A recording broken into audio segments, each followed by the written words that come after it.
Sous le silence lourd de Washington, une fuite minuscule a suffi à ébranler Abuja. Quelques lignes dans le New York Times ont exposé 3 scénarios d'intervention, chacun enveloppé du même mot, protection. Mais pour Ibrahim Traoré et ceux qui observent l'Afrique depuis ses propres blessures, protéger signifie souvent posséder. Et dans cette ombre, le Nigeria devient le prochain champ d'essai d'un vieux pouvoir.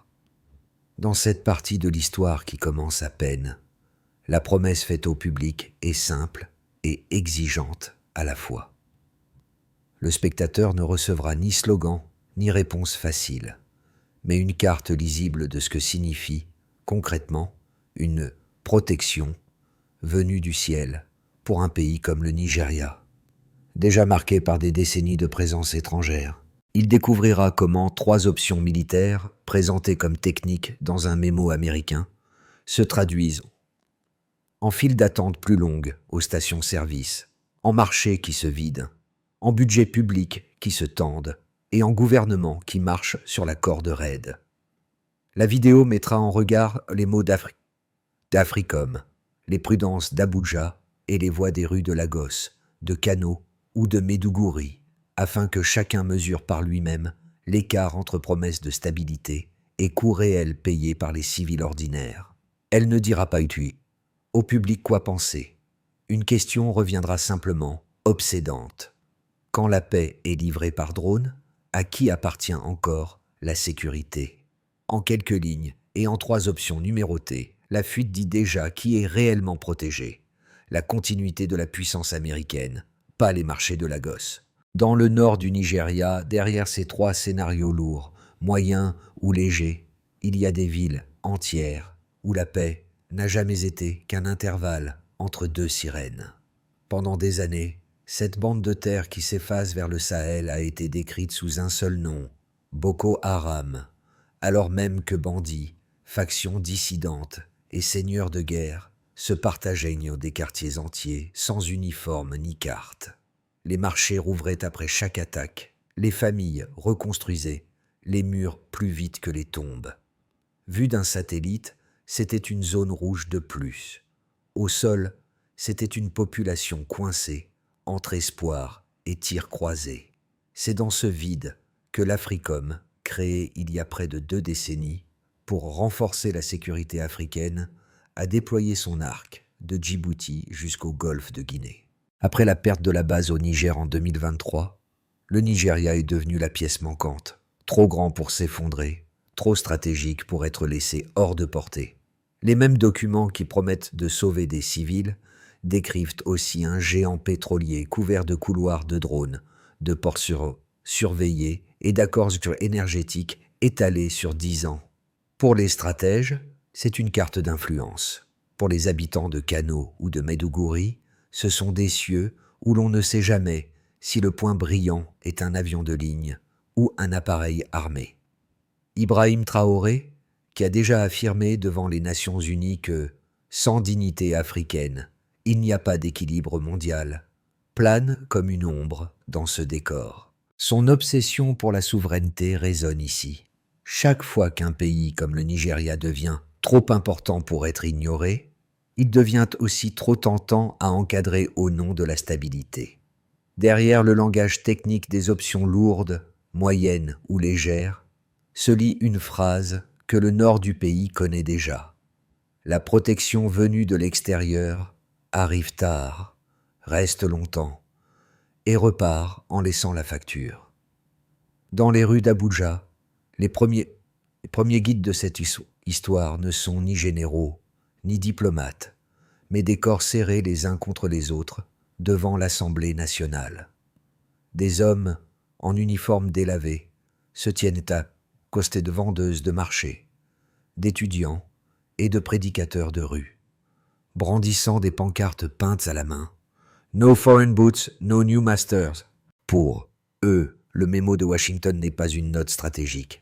C'est une menace de voir leur pays devenir une scène de plus dans le théâtre des autres.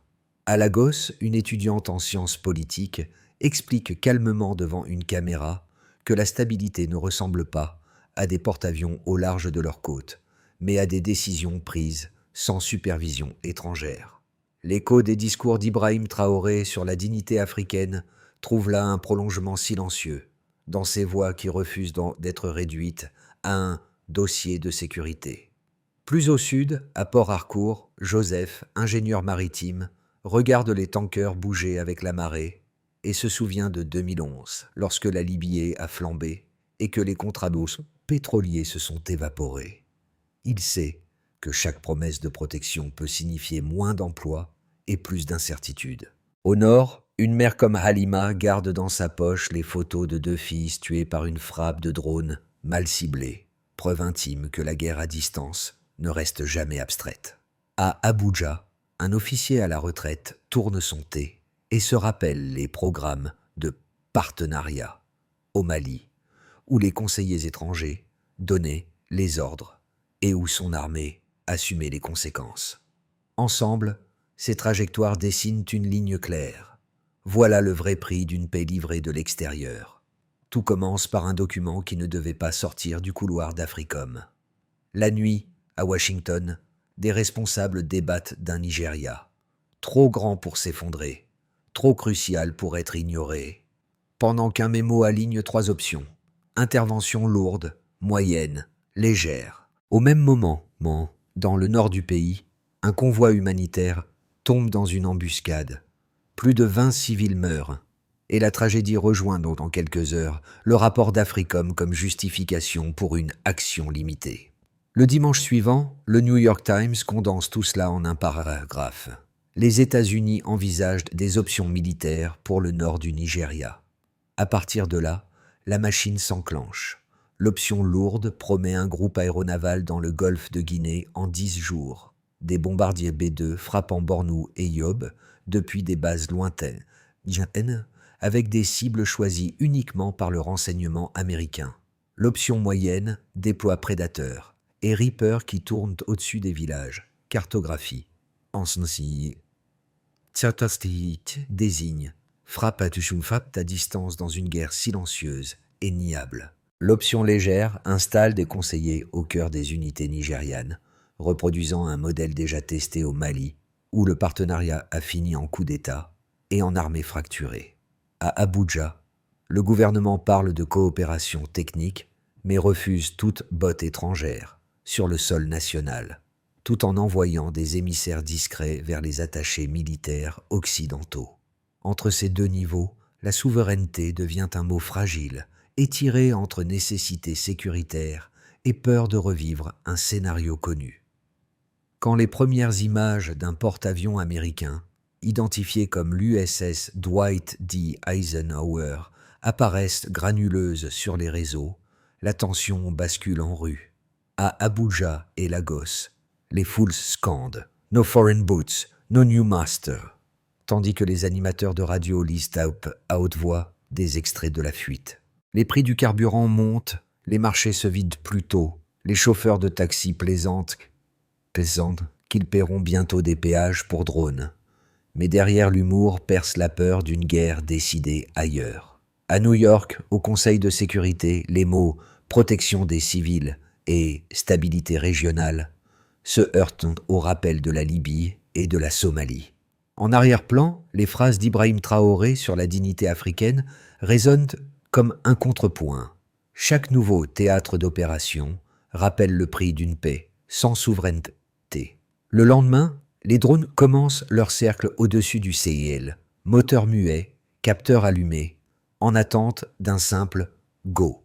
Pour Joseph, au chantier naval de Port Harcourt, la montée des tankers vides vaut tous les communiqués officiels. Pour Halima dans le Nord, qui a déjà perdu ses fils dans une frappe mal ciblée, chaque bourdonnement lointain rouvre la même blessure. Pour l'officier à la retraite dans un café d'Abuja, qui a vu d'autres partenariats finir en chaos, le Nigeria se tient, au bord d'un motif qu'il reconnaît trop bien. La séquence est claire. Activation par une fuite, montée de la puissance de feu, puis une onde de choc qui traverse des vies ordinaires bien plus longtemps que ne durent les opérations. Avant que les drones américains ne deviennent familiers au-dessus du Sahel, la guerre à distance semblait une exception. Depuis les campagnes menées en Somalie, Elle est devenue une méthode ordinaire de gestion des crises africaines. Dans les rapports d'ONG, plus de 1000 civils somaliens apparaissent comme victimes collatérales de ces frappes censées être chirurgicales. Plus de 1000 civils somaliens tués, censés être protégés ainsi. Pour les stratèges qui discutent aujourd'hui du Nigeria, ce passé n'est pas un avertissement, mais une base de calcul. Si l'on accepte ce taux d'erreur ailleurs, pourquoi serait-il différent à Kano, à Maïdougouri, ou dans les villages déjà pris en étau entre milices et armées? Au cœur de la fuite, le Nigeria est résumé en quelques lignes. Vaste démocratie pétrolière, population jeune, neude énergétique entre Atlantique et Sahel.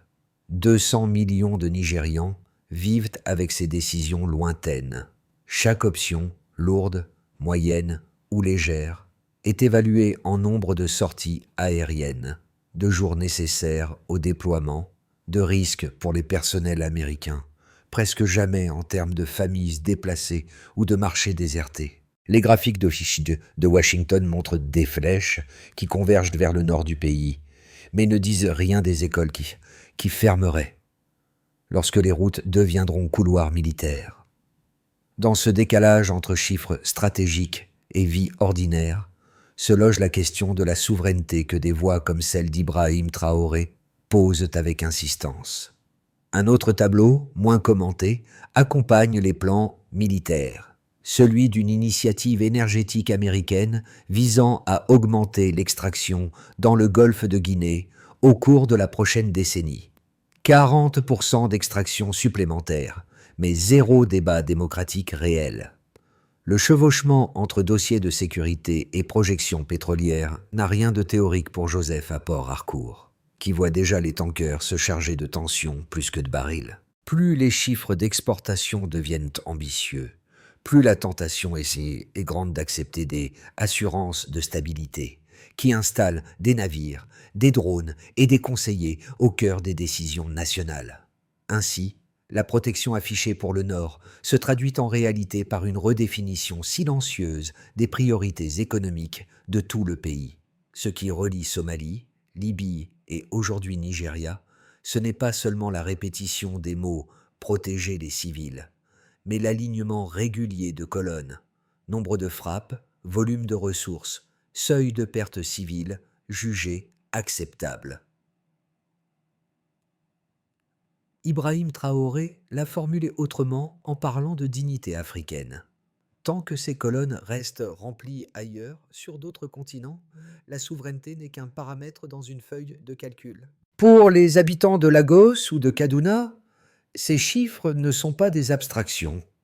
Ils annoncent le prix de l'essence, la présence de drones au-dessus des toits et la probabilité que leur deuil futur soit classé comme erreur regrettable. La vraie équation n'oppose donc pas sécurité et terrorisme, mais contrôle et dignité, et elle se résout rarement en faveur de ceux qui vivent sous les trajectoires de vol. Deux camps se dessinent alors, et chacun parle au nom de la sécurité. D'un côté, les partisans de l'intervention rappellent que le nord du Nigeria est pris en étau entre milices, bandits et factions sans uniforme, et que l'armée nationale, malgré des années d'efforts, n'a pas réussi à stabiliser la région. Sans drones, sans renseignements américains, disent-ils, Boko Haram et les autres groupes armés finiront par engloutir des villes entières. À leurs yeux, quelques appareils au-dessus de Maiduguri ou de Yobe valent mieux qu'une capitulation lente devant le chaos. De l'autre côté, les stratèges de Washington décrivent le Nigeria comme une pièce centrale d'un puzzle plus large, un géant pétrolier au cœur du golfe de Guinée, coincé entre présence russe, offre chinoise d'infrastructures et poussée de groupes armés. Si les États-Unis se retirent, affirme-t-il, d'autres puissances rempliront le vide avec moins de scrupules et plus d'objectifs opaques. Dans ce raisonnement, se tenir à distance serait presque une faute stratégique. Pourtant, les données venues d'ailleurs en Afrique racontent une autre histoire. En Somalie, plus de 1000 civils ont été tués depuis 2019 par des campagnes de frappe dites de précision. En Libye, L'intervention de 2011, présentée comme un geste pour protéger des populations, a laissé derrière elle une décennie de milices, de frontières poreuses et de routes migratoires fracturées. Au Mali, le modèle de conseiller intégré a fini en coup d'État et en armée morcelée. Ces précédents ne sont pas de simples notes de bas de page. Ils montrent comment des opérations limitées sur le papier deviennent des crises sans fin sur le terrain. Ibrahim Traoré, lorsqu'il parle de dignité africaine, ne vise pas seulement le Burkina Faso. Sa critique d'un ordre où les décisions vitales se prennent loin des peuples s'applique ici, à ce Nigeria sommé de choisir entre sa peur du terrorisme et sa peur de perdre le contrôle de sa propre guerre. Une argumentation honnête commence donc par reconnaître les risques réels, l'insécurité, l'expansion des groupes armés, la vulnérabilité d'une région entière. Mais une analyse tout aussi honnête doit admettre que les solutions importées ont souvent aggravé ces mêmes risques. La question n'est pas seulement de savoir si l'Amérique peut frapper, mais si elle doit encore décider des seuils de douleur pour d'autres nations. Et c'est précisément ce point que la rue nigériane, comme les discours d'Ibrahim Traoré à l'ONU, ramènent au centre. Sans souveraineté, la sécurité reste un masque. La paix par drone n'est jamais neutre. Cette phrase flotte comme un fil conducteur alors que le débat glisse d'un dossier nigérian à une conversation plus vaste sur l'Afrique tout entière. À Paris, les diplomates parlent de déjà-vu après avoir été poussés hors du Mali et du Niger et voient les États-Unis entrer dans le même couloir en feu qu'ils appelaient autrefois leur arrière-cour. À Pékin, les émissaires se présentent à Abuja avec un message simple. Nous construisons.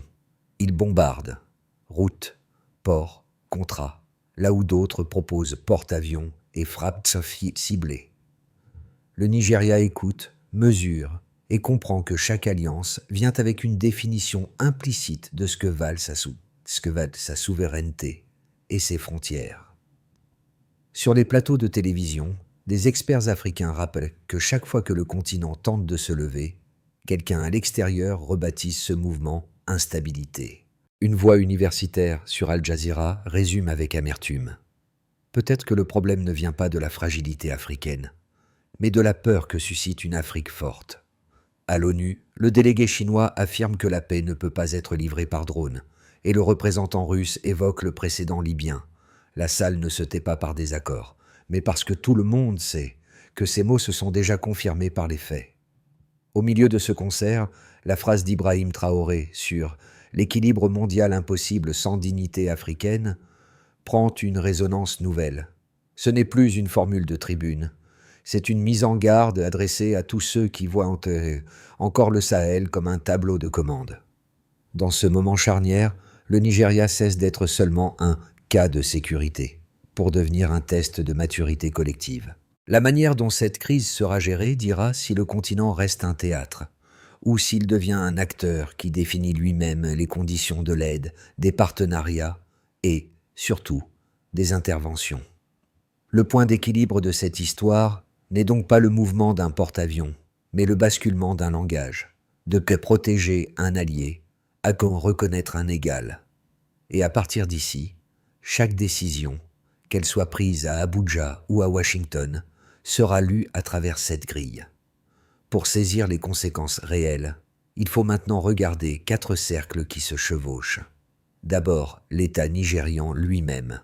Si une intervention, même légère, est engagée, le gouvernement devra composer avec une souveraineté amputée en pratique, même si elle reste proclamée dans les discours. Les débats au Parlement, déjà tendus, se durciront entre ceux qui estiment que sans drones étrangers, le pays sera submergé, et ceux qui voient dans chaque soldat ou conseiller supplémentaire un clou de plus dans le cercueil de l'indépendance.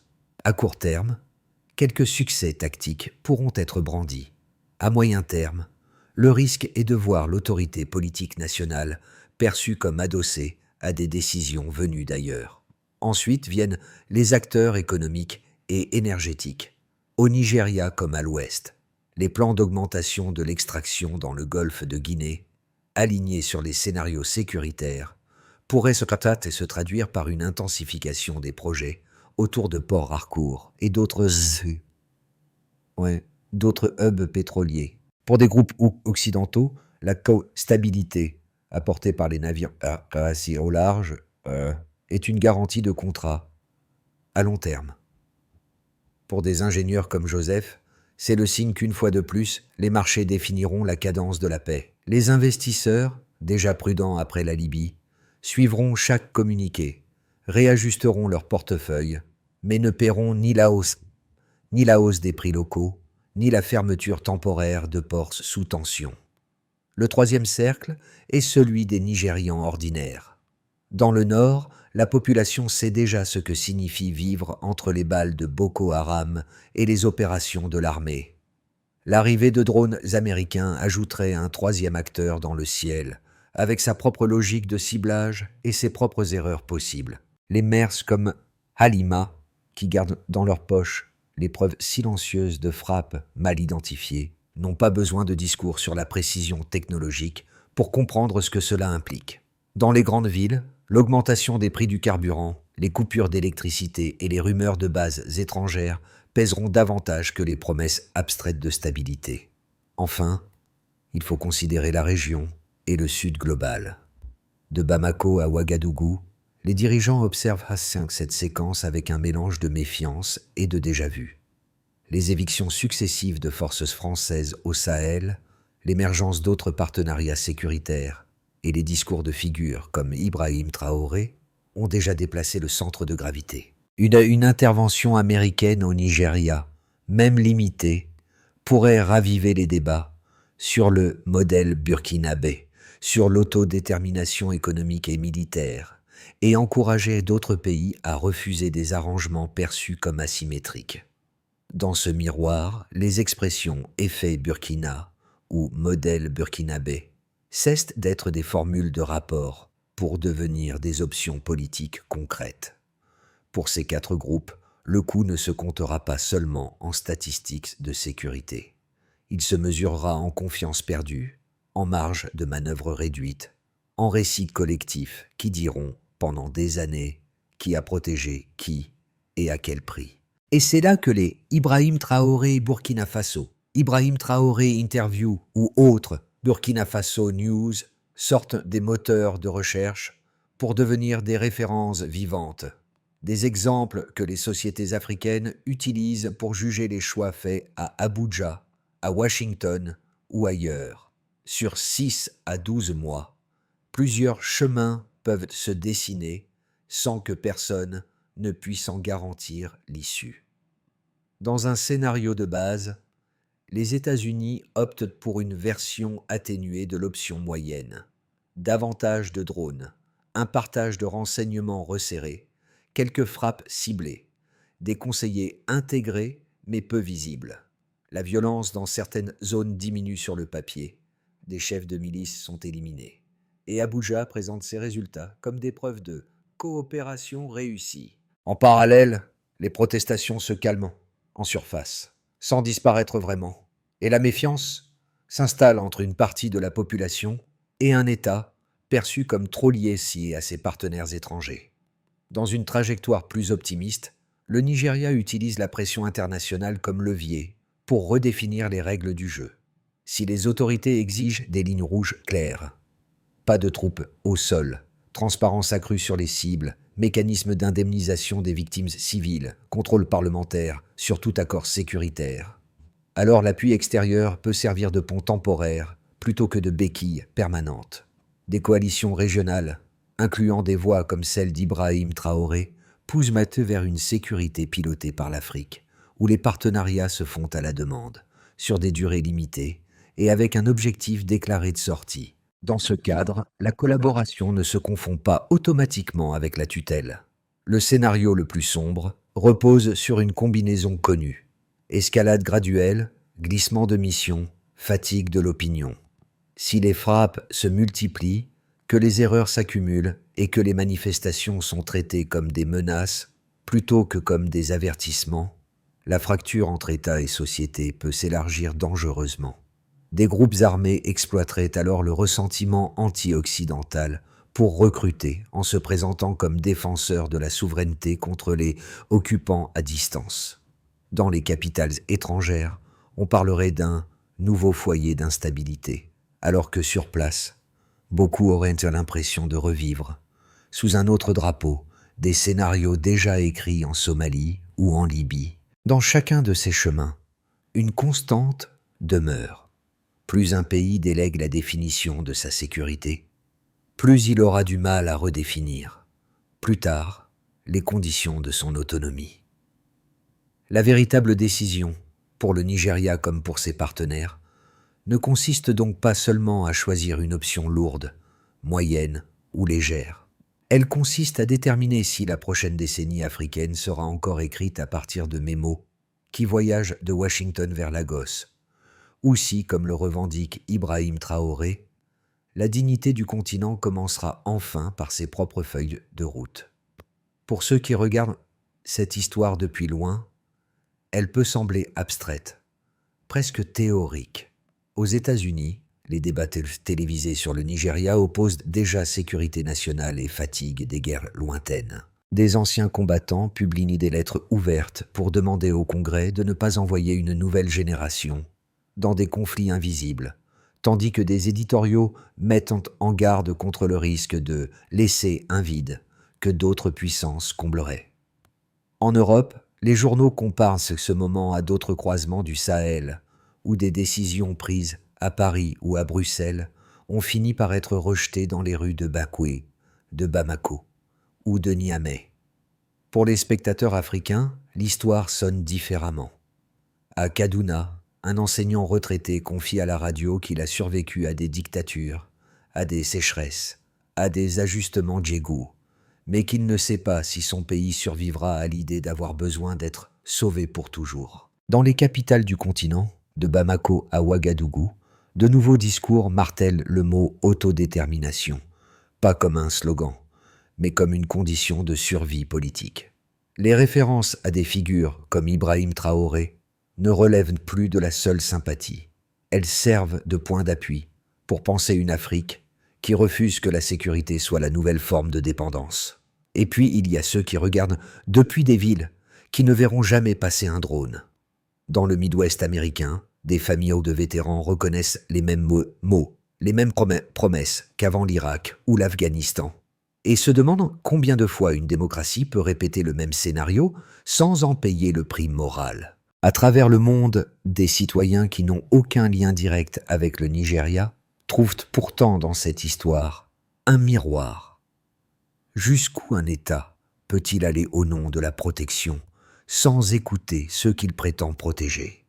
Ce pont entre Lagos, Abuja, Washington ou Paris fait de cette crise plus qu'un dossier régional. C'est un test pour tous ceux qui affirment croire à la souveraineté, y compris la leur. Si l'on cherche une issue qui ne soit ni la résignation ni la fuite en avant, un autre chemin apparaît, plus exigeant, plus lent. Le premier pas consiste pour le Nigeria à mettre par écrit ce que beaucoup scandent déjà dans la rue. Pas de bottes étrangères, pas de chèques en blanc.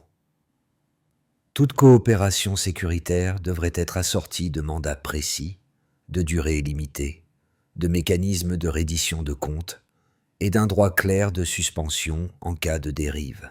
Sans ces garde-fous, chaque drone ou navire devient un précédent plutôt qu'un outil. Le deuxième pas serait que la région cesse d'être traitée comme une série de crises isolées. Une architecture de sécurité pilotée par l'Afrique de l'Ouest, où les États du Sahel, du Golfe de Guinée et du littoral atlantique coordonnent leurs stratégies, permettrait de négocier avec n'importe quel partenaire extérieur en position moins déséquilibrée. Les expériences du Burkina Faso, du Mali ou du Niger, qu'on les approuve ou non, offrent des leçons concrètes sur ce qu'il faut exiger ou refuser. Dans ces discussions, les prises de position d'Ibrahim Traoré sur la dignité et la souveraineté peuvent servir de repères pour éviter que la lutte contre le terrorisme ne devienne un cheval de Troie. Le troisième pas, tout aussi crucial, est d'associer les citoyens aux choix sécuritaires. Les voix de Halima, de Joseph, de l'officier à la retraite ou de la jeune manifestante à Lagos ne doivent pas rester des anecdotes émotionnelles. Des consultations publiques, des commissions d'enquête indépendantes sur les bavures et une transparence minimale sur les accords conclus avec des puissances étrangères peuvent transformer la méfiance en contrôle démocratique. Quand la population sait ce qui est signé en son nom, les gouvernements ont plus de mal à justifier des arrangements qui fragilisent l'avenir. Enfin, pour les partenaires extérieurs, il existe un principe simple: ne jamais faire au nom de la protection ce que l'on refuserait sur son propre territoire.